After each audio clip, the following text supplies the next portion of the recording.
In January 2026, a Saudi newspaper printed that, quote, "Wherever Israel is present, there is destruction and ruin."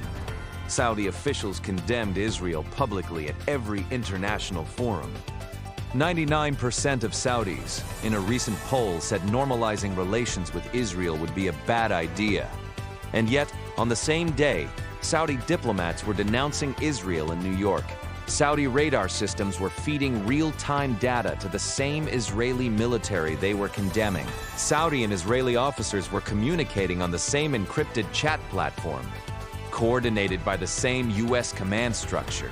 Two countries that officially despise each other, fighting on the same side, sharing the same battlefield. So what is actually going on here?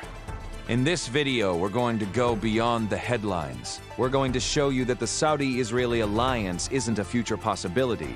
It's a present reality. It just has to operate in the shadows. We'll cover how this secret relationship started more than 60 years ago, how geography and a shared enemy turned two adversaries into reluctant partners, how leaked U.S. military documents confirmed what analysts had suspected for years, and why, despite all the covert cooperation, a public peace deal remains further away today than it was in 2023, and the reasons why will surprise you.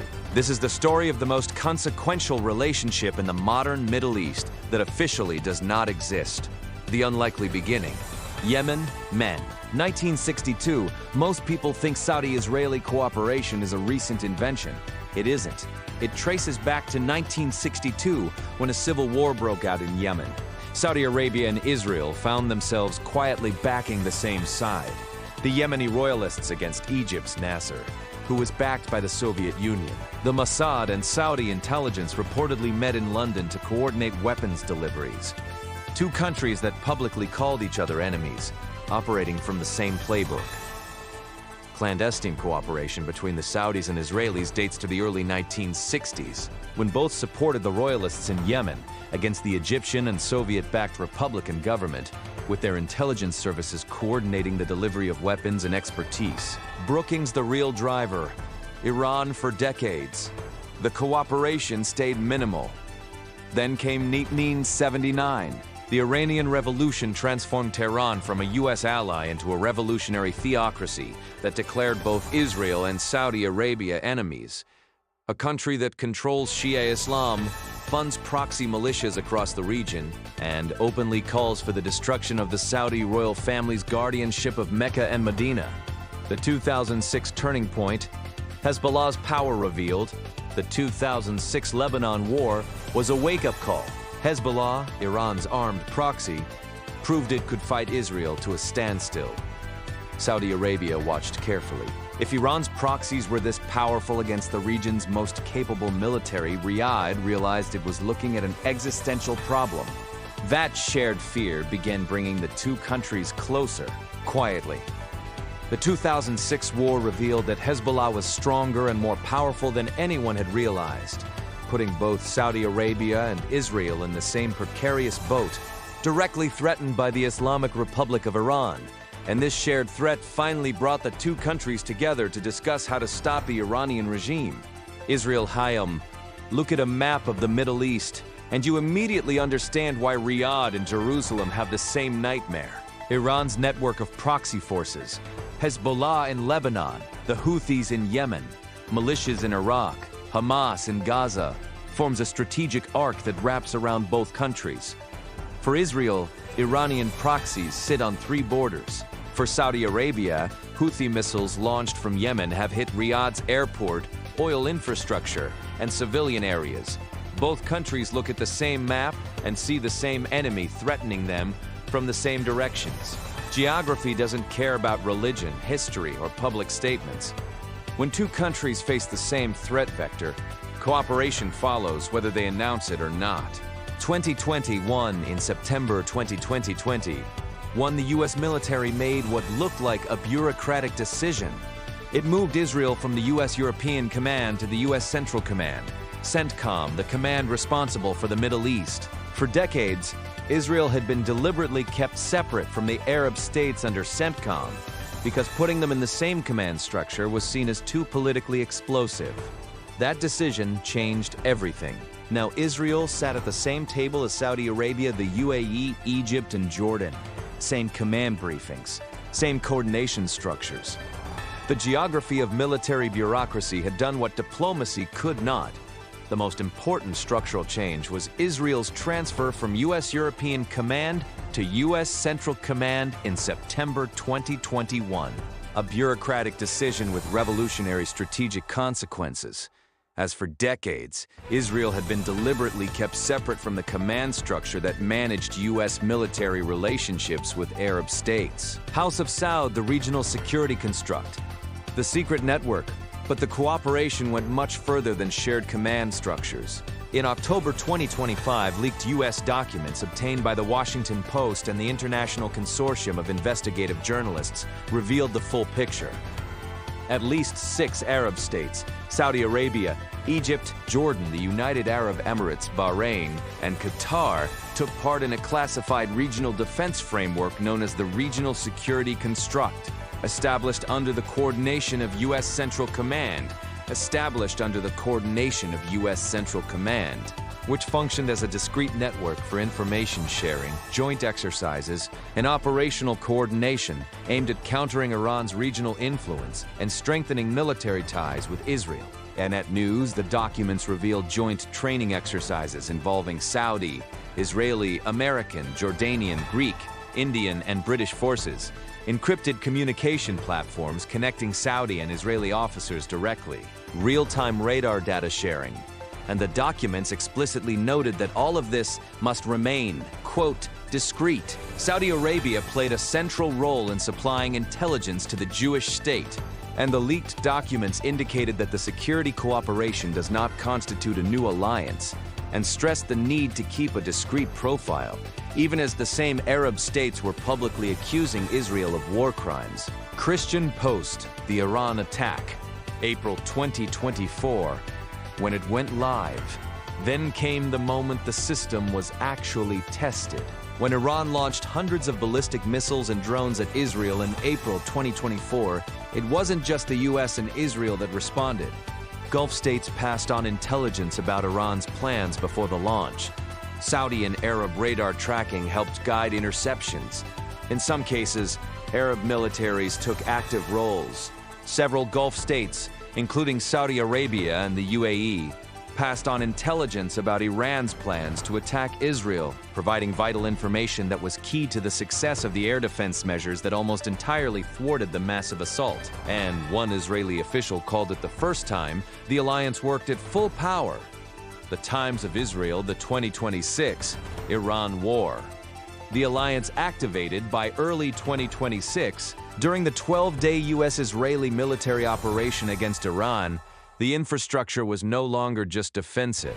Saudi Arabia was reportedly feeding real-time intelligence on Iranian missile batteries. Both MBS and Netanyahu had separately lobbied Trump to strike Iran. The most consequential military alliance in the modern Middle East, one that officially does not exist, had gone operational. By the time Iran launched its first retaliatory strikes against Gulf targets, the infrastructure for Saudi-Israeli cooperation was already in place. The war did not create the alliance. It activated it. House of Saud, the street versus the palace. Here is the fundamental paradox. According to a report in The Atlantic, told then Secretary of State Blinken in January 2025, do I care personally about the Palestinian issue? I don't. But my people do, so I need to make sure this is meaningful. That single sentence explains almost everything. The palace may be strategically aligned with Israel, but the street, 9% of Saudis in a 2025 poll oppose normalization, is not. And in a country with no elections, street legitimacy is the one thing a monarch cannot buy. MBS told then Secretary of State Blinken that, do I care personally about the Palestinian issue? I don't, but my people do. So I need to make sure this is meaningful, with catering to popular sentiment appearing to be the driving force behind his government's anti-Israel messaging. Hoover Institution, the price of going public. MBS's personal risk. In a meeting with American members of Congress in 2024, MBS reportedly claimed that his efforts to advance normalization with Israel put his life at risk and that he had been threatened because of his support for it. Incess, the crown prince of one of the most powerful states on earth, said the idea of a peace deal with Israel made him fear assassination. That is the gap between palace strategy and public legitimacy in the Arab world. October 7th, the reset. Then came October 7th, 2023, the Hamas attack on Israel, and Israel's devastating military response in Gaza fundamentally changed the political calculus. Images of destruction in Gaza played on screens across the Arab world for months. The Saudi public, which had been slowly warming to the idea of peace, turned sharply against it. A 2020 poll showed 41% of Saudis viewed the Abraham Accords positively. By 2025, that number had collapsed to 13%. In a comprehensive survey published in August 2025 by the Washington Institute for Near East Policy, 99% of Saudi respondents answered that establishing normal relations with Israel would be a negative step, down from 41% viewing the Abraham Accords positively in 2020, to 20% in 2023, to 13% in 2025. In Assess the new strategic calculation, Iran's defeat changed everything. There's another layer to this that most analyses miss. By 2026, after the 12-day war, Iran's military and proxy network had been significantly degraded. Hezbollah was weakened. Hamas was decimated. Iran's nuclear program had taken severe damage. For Saudi Arabia, the immediate Iranian threat had receded, which means the urgency for overt alignment with Israel had receded. In a brutal strategic irony, Israel's military success may have made normalization less likely in the short term. By removing the shared threat that was its entire strategic justification, Israel has done so much to weaken Iran and the axis of resistance that it has reduced the shared threat perception that drew the Gulf states closer to it. And Saudi Arabia calculates that public alignment with Israel is no longer urgent, with the Crown Prince currently seeing more risk than reward. The Jerusalem Post, here is the insight that ties everything together. The Saudi-Israeli alliance is not a question of if. It already exists in hardware, in radar feeds, in encrypted chat rooms, in shared command structures. The question is whether it will ever be allowed to exist in public. And that answer depends on three things that are not in either country's full control. What happens in Gaza and the West Bank, whether a Palestinian state becomes realistic, and whether a new Israeli government replaces Netanyahu, a possibility that Saudi royal family sources themselves have pointed to as the potential trigger for formal talks. What we're watching is two nations engaged in a profound public performance, while conducting a deeply consequential private relationship. In geopolitics, that is not unusual. What is unusual is the scale of the gap between the two. Future scenarios present as three visual cards on screen. Scenario A, normalization by 2028. A new Israeli government accepts a credible Palestinian state framework. MBS, with the Iranian threat reduced and domestic narrative shifting, signs the Abraham Accords, the most consequential peace deal since Camp David. Scenario B, permanent shadow alliance. Public normalization never comes, but the covert infrastructure deepens. A de facto alliance that functions without a treaty, deniable but decisive. Scenario C, unraveling. A major Israeli military action in the Gulf, or a dramatic shift in Saudi domestic politics, collapses the covert framework. The alliance fractures before it is ever formalized. The Middle East is being remade, not in the press conferences or the UN speeches, but in the encrypted channels and the radar rooms and the command centers that nobody is supposed to talk about. And the question that shapes everything else is, can these two countries, which have been secretly aligned for decades, ever find a way to say it out loud? Drop your take in the comments below. Do you think a formal Saudi-Israel peace deal will happen before 2030? And if you want to go deeper on the Abraham Accords, Iran's strategic collapse, or how the US uses military architecture to build alliances without signing treaties, those videos are queued up for you right now.